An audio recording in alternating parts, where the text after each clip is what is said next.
አሰላሙ አሌይኩም ወራህመቱላሂ ወበረካቱሁ። እንዴት ናችሁ ቤተሰብ? ሰላም ናችሁ ሆይ? ሰላም ሁኑልን ኢንሻአላህ። ዛሬ በአዲስ ርዕስ በአዲስ ሀሳብ መጥቻለሁ። ላይክ ሰብስክራይብ በማድረግ ቤተሰብ ሆኖ ቤተሰብ ያልሆናችሁ ቤተሰብ ሆኖ ቤተሰብ የሆናችሁ ደግሞ ላይክ ሼር በማድረግ አበረታቱን ኢንሻአላህ። የዛሬ ርዕሴ የሎሚ የጤና ጥቅሞች ነው። ያው ሎሚ እንደሚታወቀው ብዙ ጠቀሜታዎች አሉ፣ ብዙ ፋይዳዎች አሉት። በቤታችን ውስጥ በብዛት የምንጠቀመው ነው እና ከነሱ ውስጥ ለጤና ጥቅማችን የሚያገለግልና ለጥቅም ፋይዳ ያለውን ቁም ነገር አዘሎች ነገሮችን ጠቅስላቸዋለሁ። ቁም ነገሮችን ማለት ነው ኢንሻአላህ። ያው ሎሚ እንደሚታወቀው ብዙ ጠቀሜታ አለው። ከነሱ ውስጥም የተወሰኑት ላይ እናያለን። ያው ሎሚ በቫይታሚን ቢ እና ሲ፣ ፎስፎረስ፣ ፕሮቲን እና ካርቦሃይድሬት የበለጸገ ፍራፍሬ ነው ማለት ነው። ሎሚን በብዙ መልኩ ልንጠቀምበት እንችላለን። በጁስ መልኩ እንደ አሲር አድርገን እንጠጣዋለን። ሰላጣ ላይ ብዙ ጊዜ እንጠቀመዋለን። ብዙ ነገሮች አሉት። ያው ይሄ በብዛት በማህበረሰቡ ዘንድ የምንጠቀመው ነው። ያው ደግሞ እስቲ ለየት ያሉ ፋይዳዎችና ጥቅሞችን ደግሞ እስቲ ልጥቀስላቸው። ሎሚ በብዙ መልኩ ልንጠቀምበት እንችላለን። ከነዚህም መካከል የሎሚ ሻይ አለ፣ የሎሚ ኬክ አለ። ኬክ በሰራን ሰዓት ሎሚዎችን ፍቀን ኬክ እንሰራበታለን። የሎሚ ዘይትና የሎሚ ሳሙና አለ ማለት ነው። እንዲሁም ለፊት ጥራትና ውበት ደግሞ የሎሚ ሳሙና ተመራጭ ነው ማለት ነው። ከነዚህ በተጨማሪ የህክምና ጥቅሙ ደግሞ ላቅ ያለ ነው። ህክምናው ጥቅሞቹ እንደሚከተሉት ናቸው። እስቲ ልጥቀስላችሁ። የጉሮሮ ኢንፌክሽን ለመከላከል ይረዳናል።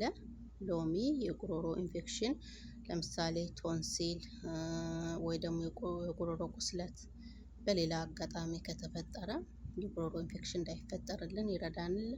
ጉሮሮን ደግሞ ቶንሲል ቢይዛችሁ ሎሚን ጨምቃችሁ ለብ ባለ ውሃ አድርጋችሁ መጉመጥመጥና ውሃውን መትፋት ማለት ነው። ይህም የጉሮሮ ህመምን ለማስታገስ እና ኢንፌክሽን እንዳይፈጠር ይረዳናል ማለት ነው። ሎሚ የጉሮሮን ኢንፌክሽን ከሚከላከሉ ፍራፍሬዎች አንዱ ነው።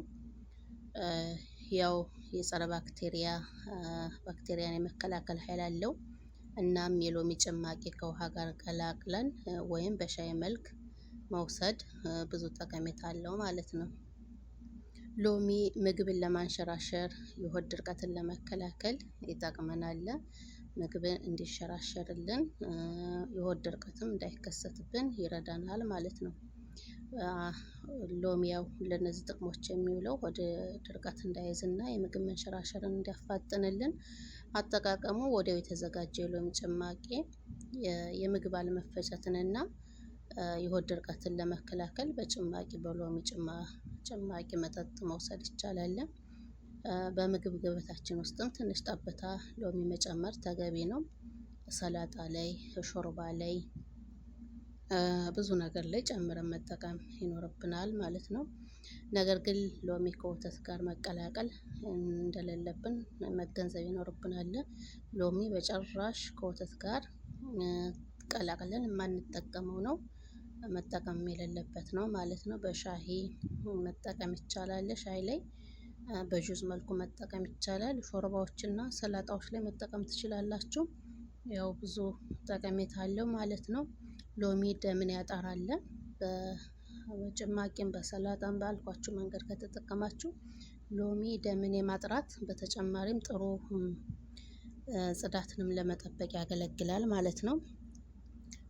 ሌላኛው ደግሞ ትኩሳትን ለማስታገስ ወዲያው የተዘጋጀ ሎሚ ጭማቂ በብርድ በሳልና በትኩሳት ለሚሰቃዩ ሰዎች ፍቱን መድኃኒት ነው። የሰውነታችንን ትኩሳት ቶሎን እንዳያልበን በማድረግ ያስታግስልናል ማለት ነው። እኩል መጠን ያላቸውን የተፈጥሮ ማርና ሎሚ ጭማቂዎችን በመቀላቀል ወይም የሎሚ ሻይ በመጠቀም ሳልን መቀነስ የሚቻል ሲሆን ከባድ የጉሮሮ በሽታን ለማስታገስም ይረዳናል ማለት ነው። ሌላኛው ለጥርስ እንክብካቤ ጥርሳችንን በሚያመን ሰዓትም የሎሚ ጭማቂ ለጥርስ እንክብካቤ ጥሩ ሕክምና ያገለግላል ማለት ነው። ባክቴሪያዎች እንዳይራቡ ያደርጋል። የጥርስ ህመም በሚያጋጥምበት ጊዜ ትኩስ የሎሚ ጭማቂ በህመሙ ላይ ማድረግ ፍቱን ማስታገሻ ነው ማለት ነው። በተፈጥሮ የሎሚ ጭማቂ ድድን ማሸት ከድድ መድማትን ችግርና ከመጥፎ ያፍ ጠረን ይታደግንላል ማለት ነው። የአፍ ጠረን ለመጠበቅ ይጠቅማል። በተጨማሪ ሁልጊዜ ጥርሳችሁን ብታሹበት ብዙ ጠቀሜታ ታገኙበታላችሁ ማለት ነው። የቆዳ እና የሰውነት እብጠትን ያስታግሳል። የሎሚ ጭማቂ የቆዳ እብጠትን የሚከላከል ሲሆን ሰውነታችን ላይ ባለው እባጭ ላይ ያንን ማሸት ማለት ነው። የሎሚ እብጠቱ ቦታ ላይ የሎሚ ቁራጭ አምጥተን እባጩ ቦታ ላይ ማሸት እብጠቱን እንዲከላከልልን ያደርግልናል። በተጨማሪ ከውሃ ጋር የተቀላቀለ የሎሚ ጭማቂ መጠጣት ለኩላሊት ጠጠር እጅግ በጣም ጠቃሚ ነው። የኩላሊት ጠጠር ያለባቸው እህቶቼ የሎሚ ጭማቂ ለብ ባለ ውሃ መውሰድ ጥሩ ጠቀሜታ አለው ማለት ነው።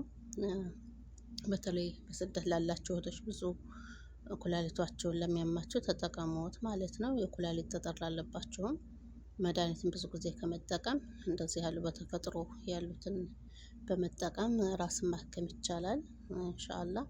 ሌላኛው የተቃጠለ ቁስልን ያስታግሳል። ወዲያው የተዘጋጀ የሎሚ ጭማቂ በተቃጠለ የሰውነታችን ቁስል ላይ በማድረግ ጠባሳ እንዳይኖረው ያደርግልናል ማለት ነው።